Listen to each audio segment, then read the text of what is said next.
So we're gonna dive a little bit into your resume, Hannah. I know you've worked on some major projects like the Horseshoe Casino, as well as the MGM National Harbor. Can you tell us a little bit about those projects and getting into those and being a representation of us?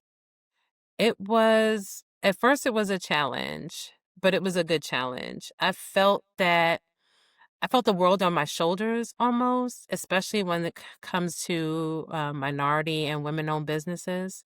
Both projects had a supplier diversity goal that was very lofty, and I felt that if I could just take the reins and think outside the box, I could meet and exceed those goals.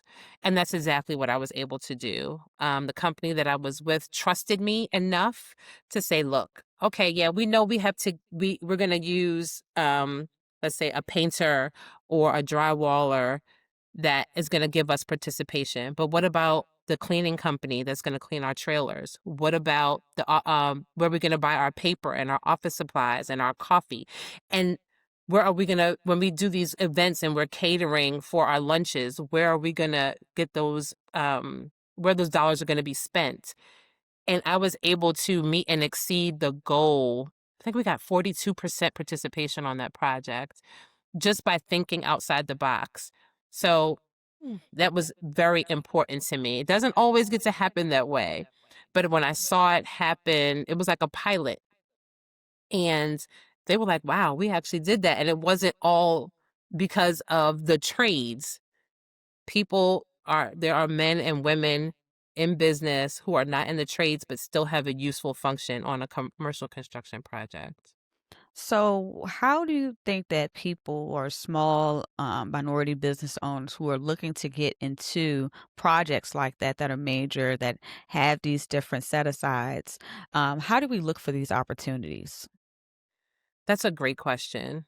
And I'm going to give a gem right here. I'm going to throw a gem out. Okay. For me, I started off going to all of these corporate networking events, right?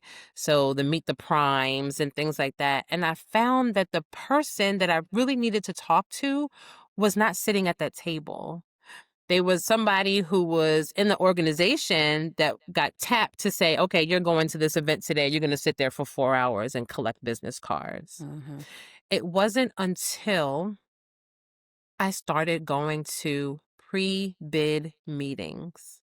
Actually, Mm. the projects that I was looking at, like, okay, I want to work on with the Ravens Stadium. Let me go to that pre-bid meeting. The pre-bid meetings have the people who are the decision makers. They're the estimators. They're the project managers that are going to be in those spaces. So that is a gem. Please attend the pre-bid meetings, whether it is in person or virtual. Get your name on the list, call the subs that you may be interested in working with. That was a gem for me. So I just dropped a gem for y'all. Ooh, what the kids do? They clock that. Clock that T. Clock that T. I Yes. love it. I love it.